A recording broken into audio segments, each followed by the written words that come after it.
sais déjà comment s'est passée la semaine après la claque le week-end dernier contre Metz? Vous avez revu les images, vous avez fait un bon smash?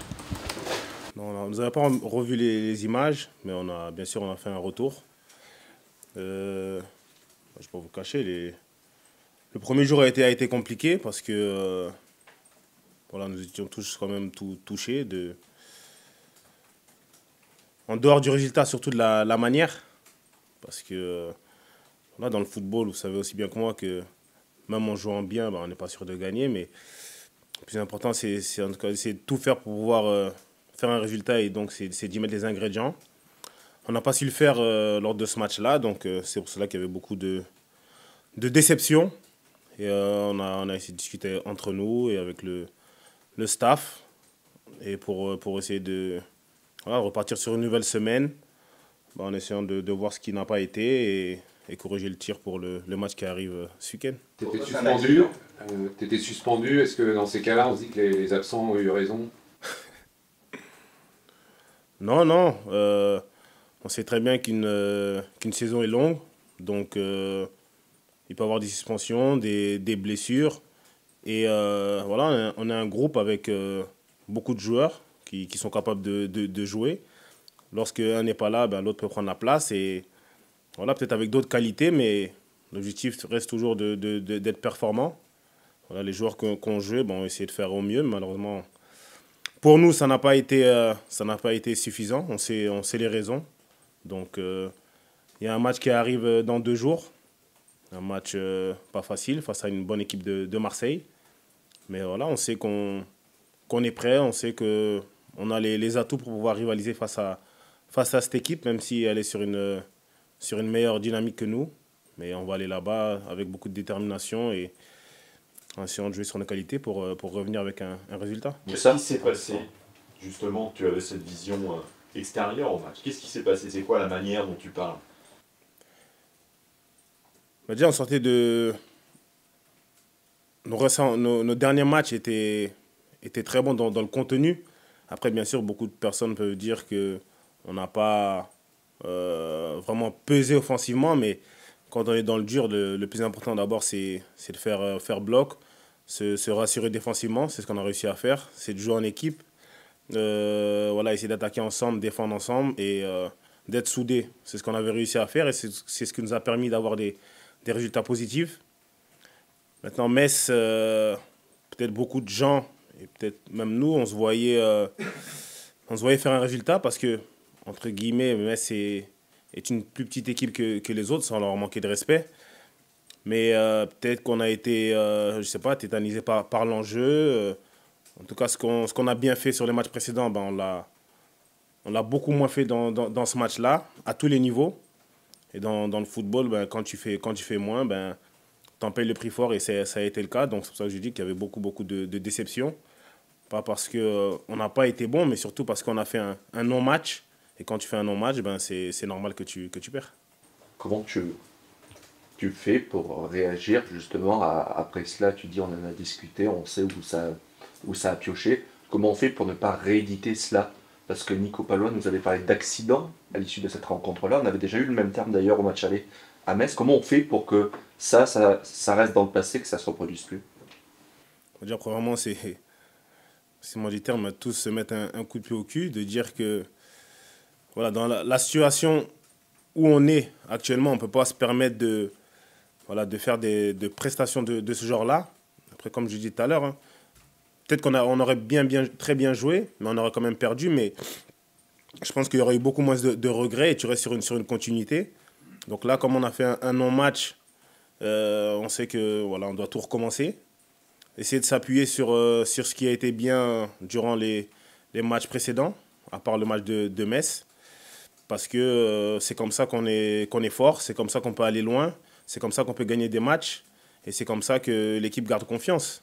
Donc, comme je l'ai dit, si on a eu des résultats, c'est parce qu'on a fait beaucoup de très bonnes choses. Et quand on fait un peu moins, tu es puni. Ça a été le cas le week-end précédent. Comme j'ai dit, on peut s'en prendre qu'à nous-mêmes. Maintenant, il y a un autre match qui arrive. C'est une affiche totalement différente de celle du week-end précédent. Mais on est des compétiteurs. Ce qui s'est passé le week-end dernier, essayer de le mettre de côté sans oublier ce qu'on n'a pas bien fait et se concentrer sur le match de ce week-end parce que c'est un nouveau match avec 3 points en jeu. Et voilà, beaucoup de choses peuvent être faites durant ce match. Donc on va essayer de tout faire pour... voilà, je ne dis pas qu'on va aller gagner, mais en tout cas pour faire un résultat. Pour faire un résultat parce qu'on en a les capacités. Tout ça, tu disais, dans la situation qui est la nôtre, est-ce que tu la trouves urgente aujourd'hui au regard du nombre de points, au regard comptable et au regard de la dynamique, ou pas encore, il n'y a pas le feu au lac? Si vous me demandez mon avis à moi, je dirais que c'est urgent. Parce que si on se dit qu'on attend d'être encore plus bas pour se rendre compte que c'est urgent, ben, peut-être que ce sera encore plus compliqué. Pour moi, il faut se dire que c'est urgent dès à présent pour essayer de prendre le plus de points possible, le plus de points le plus tôt possible pour assurer le maintien. Voilà, un club comme le FC Nantes, je pense, ne devrait pas se retrouver dans cette situation-là. Mais si on y est, c'est parce il y a certaines choses qu'on n'a pas bien fait. Et voilà, à nous d'assumer. Mais maintenant, il reste 10 matchs. 10 matchs. Chaque match, il faudra les prendre comme des finales. Bien sûr, en gagnant pas mal de matchs, en prenant pas mal de points, on peut terminer beaucoup plus haut au classement. Mais on va essayer de prendre les matchs les uns après les autres. Comme je dis, là, c'est Marseille qui arrive. Un très bon match à jouer. Donc on va aller là-bas avec beaucoup de sérénité, beaucoup de confiance parce qu'on a quand même bien travaillé cette semaine.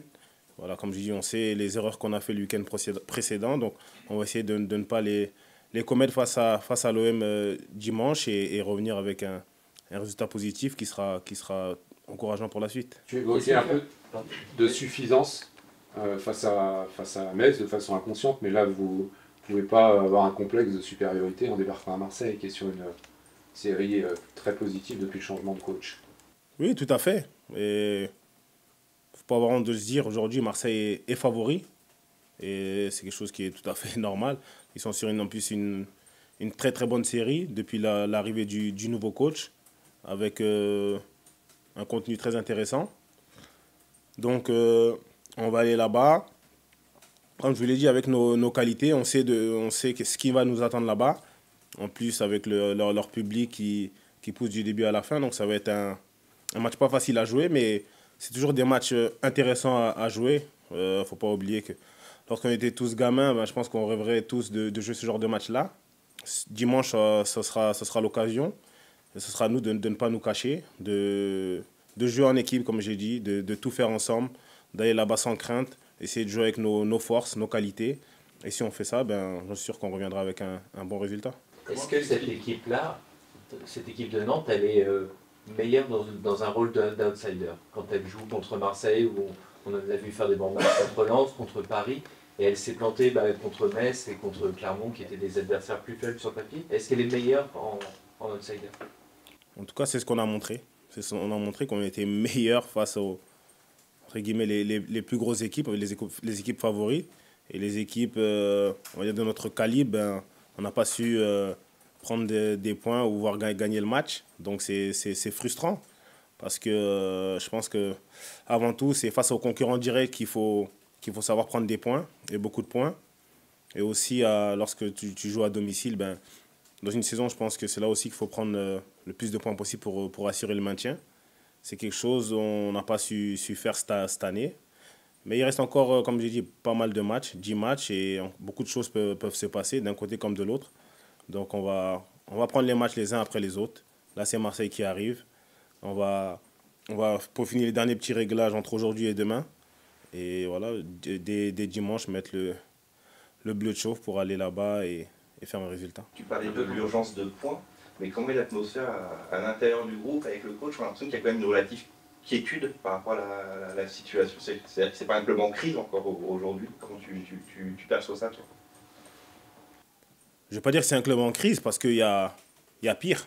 Derrière nous, il y a des équipes qui sont beaucoup plus dans le dur que nous.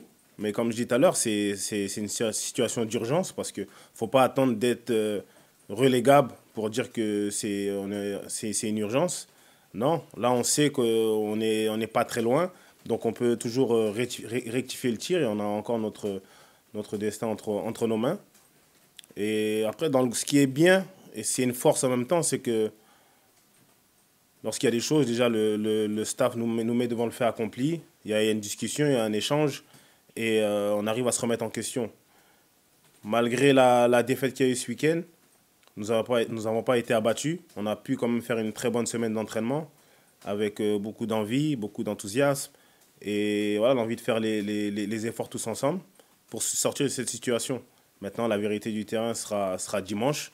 Ce qu'on fait à l'entraînement, c'est bien, mais la réalité, c'est dimanche. Donc, à nous de tout faire pour être prêt dimanche. Comme je l'ai dit, il reste encore aujourd'hui et demain pour peaufiner les derniers petits réglages et être prêt dimanche soir.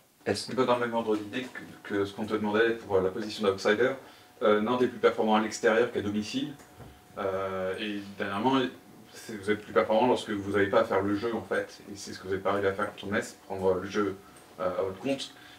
Comment tu expliques ça? Est-ce que tu ne penses pas que ça puisse être dans la lutte pour le maintien un problème si vous ne prenez pas les choses en main, vous? Après, pour moi, c'est pas forcément en faisant le jeu ou plus de jeux que tu seras assuré de gagner le match ou de te maintenir plus vite. Si je prends l'exemple d'une équipe comme l'Atlético, bien sûr, je ne compare pas à nous, mais c'est une équipe qui, à mon avis, fait pas trop le jeu, qui subit souvent, mais qui défend bien et qui arrive à mettre pas mal de buts, qui arrive à gagner des matchs. Donc, il faut qu'on s'inspire de ce genre d'équipe-là, parce qu'actuellement, c'est à peu près notre style de jeu. Nous avons besoin de confiance, nous avons besoin de résultats, nous avons besoin de points.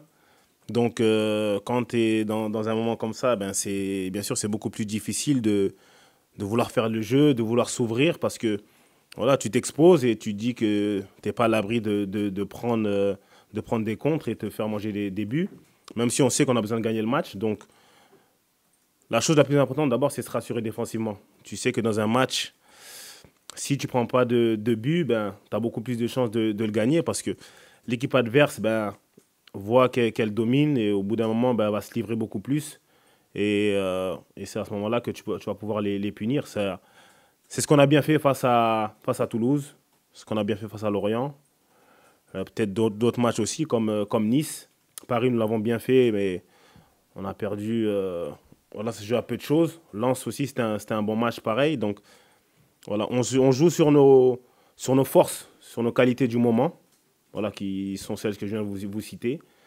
Et on va essayer de continuer dans cette voie-là pour pouvoir prendre des points, comme je dis, le plus rapidement possible, pour pouvoir se maintenir. Et à partir du moment où le maintien sera assuré, je l'espère le plus vite possible, entre guillemets, on n'aura plus rien à jouer. Donc peut-être qu'on pourra essayer d'autres choses. Mais aujourd'hui, c'est de tout faire pour sauver le club au plus vite possible. Justement, pour rebondir sur ce que tu disais, il y a une constante depuis le début de saison, c'est que quand vous encaissez le premier but, vous inversez quasiment jamais la situation. Est-ce que c'est quelque chose qui est uniquement mental, qui est ancré dans vos têtes aujourd'hui, ou est-ce que ça peut venir d'ailleurs? D'ailleurs, comme quoi? Je sais pas. Non, à ce niveau-là, pour moi non, pour moi c'est mental, parce que tu peux encaisser un but à tout moment, t'es pas à l'abri d'une erreur d'un de tes coéquipiers, d'une glissade ou d'un penalty, mais le match n'est pas terminé. Après, je pense que c'est nous dans la tête, on doit se dire que le match n'est pas fini, peu importe le temps qui reste. Tu peux encaisser un but à la 90e minute et marquer sur l'engagement. Donc, on a vu beaucoup de renversements de situation, que ce soit en équipe, en sélection ou en club. Donc, à nous d'y croire. Mais jusqu'à la fin de saison, en tout cas, on va essayer de ne pas encaisser le premier but, voire encaisser le moins de buts possible pour rester à 0-0 et pour pouvoir mettre ce premier but qui nous donnera l'avantage et qui sera après plus facile pour nous à gérer. Mais c'est un peu un changement de philosophie quand même avec le changement de coach où au départ, en début de saison, vous étiez quand même porté sur l'envie de beaucoup attaquer, etc. Et là, on sent vraiment que l'envie de ne pas prendre de but, c'est ce qui prime dans le groupe, tu confirmes? Ben, en début de saison, on va dire que c'est beaucoup plus facile. Parce que tu sais qu'il te reste 37 matchs.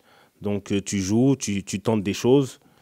Il n'y a pas vraiment d'urgence à ce moment-là. Depuis le changement de coach, ben, lorsqu'ils sont arrivés, ben, nous avons essayé quand même de produire des choses.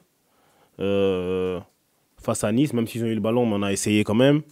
Je me rappelle du match au Parc des Princes. On a bien défendu, mais on a osé offensivement. Ça n'a pas réussi pour nous. Que ce soit à Lyon aussi. Voilà, on a essayé des choses.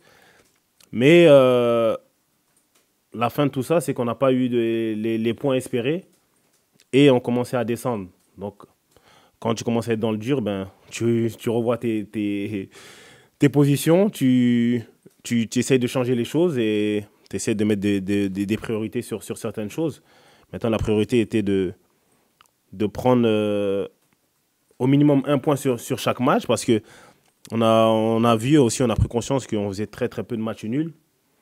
Et en prenant un point, quand même, tu montes au classement. C'est toujours mieux que zéro. Donc, on a essayé de corriger certaines choses pour avoir des meilleurs résultats, tout simplement. C'est ce qui a fait aussi qu'on a dû changer la façon de jouer.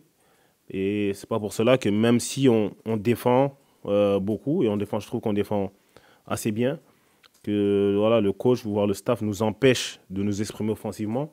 Après, c'est nous sur le terrain aussi, on doit prendre nos propres responsabilités. Mais voilà, vous savez aussi bien que moi que quand on est dans le dur et que tu mènes 1-0 dans un match, tu as quand même cette crainte où tu te dis que tu ne vas pas trop te livrer. Tu vas essayer de défendre pour préserver ce score. C'est ce qu'on a fait sur les matchs où on a mené au score, on l'a bien fait. Donc maintenant, comme je l'ai dit, là, Marseille sera un tout autre match. On verra ce qui se passera, mais en tout cas, on va aller là-bas déterminé pour revenir avec quelque chose. Tu évoquais la notion de prise de responsabilité. Est-ce que toi, tu estimes aujourd'hui que tu dois en faire plus en tant que Moussa Sissoko, puisque tu es un des leaders de cette formation-là? C'est-à-dire, quand ça ne va pas, c'est aussi à moi d'essayer de tirer mes partenaires vers le haut. On avait eu JC la semaine dernière ou la semaine d'avant sur ce sujet aussi, qui disait qu'il essayait d'être un leader dans le jeu. Est-ce que toi aussi, tu estimes que tu dois en faire un petit peu plus encore pour sortir le FC Nantes de cette situation-là? Bien sûr, je dois en faire plus à tous les niveaux, que ce soit sur le terrain, en dehors du terrain. Aujourd'hui, je suis l'un des plus expérimentés du groupe. Et à travers ma carrière, je dois être là pour l'équipe. Bien sûr, je ne serai pas là tout seul. Il y a moi et d'autres joueurs et aussi pardon, le staff qui est là pour prendre ça aussi en considération. Mais c'est ce que j'essaye, c'est ce qu'on essaye de faire pour, comme j'ai dit, pouvoir sortir ce club de cette situation-là. Et en tout cas, on va tout faire pour remonter au classement, pour éviter d'être dans le dur et pour avoir une fin de saison beaucoup plus alléchante. Parce que être toujours regardé vers le bas, c'est dur mentalement. Mais encore une fois, si on est là, c'est nous sommes mis dans cette situation-là. Donc, c'est nous qui devons prendre les clés en main pour sortir de cette situation-là. Mais voilà, j'ai pas de doute, j'en suis sûr qu'on va réussir à le faire. Et ça va commencer dès ce week-end face à Marseille. Pour rebondir sur la question de Florian, est-ce que toi, au-delà du terrain et de montrer l'exemple sur le terrain, de par ton expérience, tu discutes plus avec des joueurs, tu as repéré certaines choses peut-être mentales, où tu peux épauler certains plus jeunes. Est-ce que tu as changé ton rôle ces dernières semaines? Déjà, c'est quelque chose que je fais depuis que je suis arrivé. Et je n'ai pas attendu d'être dans cette situation-là pour pouvoir le faire. Maintenant, c'est vrai que quand on est dans le dur, faut essayer de le faire plus, de parler plus aux joueurs, de dire ma vision. Je n'étais pas présent sur le terrain le week-end dernier, mais j'étais quand même avec l'équipe. Donc, de l'extérieur, tu peux voir certaines choses. Donc, voilà, j'ai essayé d'en discuter aussi avec eux. Et voilà, il y a moi, d'autres joueurs aussi qui le font. Et de toute façon, c'est pas moi seul qui va réussir à sortir l'équipe de cette situation-là, c'est tous ensemble. Et on a un groupe qui est à l'écoute, on a un groupe qui a envie de réussir, qui a envie de sortir de cette situation-là. Donc, nous sommes tous des leaders, bien sûr à échelle différente peut-être, mais voilà, on a confiance en nous, on a confiance au groupe. Tout est réuni en tout cas ici pour pouvoir avoir une belle fin de saison. Donc maintenant, les cartes sont entre nos mains, à nous de tout donner. Voilà, comme je dis, match après match. Et si on le fait tous ensemble, comme on l'a montré sur les derniers matchs, à part le match face à Metz, il n'y aura pas d'inquiétude à avoir. Votre prochain adversaire, c'est le Marseille de votre prochain adversaire, c'est le Marseille de Quentin Merlin désormais. Est-ce que tu es surpris par sa rapidité, sa capacité à rentrer dans ce groupe rapidement? Surpris, oui et non, parce que ça dépend des personnes. On a vu beaucoup de transferts se faire dans le football, donc certains peuvent partir et avoir du mal à l'adaptation et d'autres, ça peut s'accélérer. Donc pour le moment, Quentin, ça se passe très bien pour lui. Donc je suis et nous sommes très contents pour lui parce que c'est un pur produit du centre de formation. Là, ça a été un coéquipier pendant beaucoup d'années pour certains et voilà, un peu plus d'un an pour moi. Donc le voir évoluer comme ça, s'épanouir dans un aussi grand club que Marseille, c'est très bien pour lui. Mais j'espère qu'il aura un match compliqué ce week-end face à nous s'il joue. Parce que maintenant nous sommes adversaires. On sera adversaires dimanche. Et après le match, on reviendra amis. Mais en tout cas, je lui souhaite tout le meilleur avec Marseille. Parce que c'est un très bon joueur avec d'énormes qualités. Et il le démontre, donc c'est bien pour lui. Pour ça, dimanche, vous retrouverez Marseille avec au sifflet François Le Texier. Est-ce que vous avez digéré l'épisode de l'an passé? Je ne connais pas le nom de tous les arbitres. Le Texier, c'est lequel? Celui de Nice. C'est comme Pestetto, dernière minute, le penalty. Et donc c'est quoi? Est-ce que vous avez digéré cet épisode-là ou est-ce que il y a des arbitres avec qui ça se passe mieux que d'autres? On sait que c'est toujours comme ça, mais... Digérer, oui, ça a été digéré. Et c'est quelque chose qui remonte à pas mal de mois. Sur le moment, bien sûr, nous étions tous énervés. Et ça peut se comprendre. Mais vous savez, dans la vie, l'erreur est humaine. Nous faisons tous des erreurs. Sur le moment, bien sûr, on lui en voulait parce que il nous prive de points. Mais après, tu digères, tu essaies de faire avec, parce que comme je dis, l'erreur est humaine. Donc, on se trompe tous, même nous, joueurs, sur le terrain, certaines fois, on peut se tromper. Donc, ce week-end est un tout autre match. Il va essayer d'arbitrer ce match du mieux qu'il peut. Maintenant, à nous, les acteurs sur le terrain, d'essayer de lui rendre la tâche facile. Et de toute façon, il connaît son job, il sait ce qu'il a à faire et il prendra ses décisions. J'espère en tout cas que les décisions seront plus favorables pour nous que pour Marseille. Merci beaucoup. Merci beaucoup. Allez, au revoir dimanche.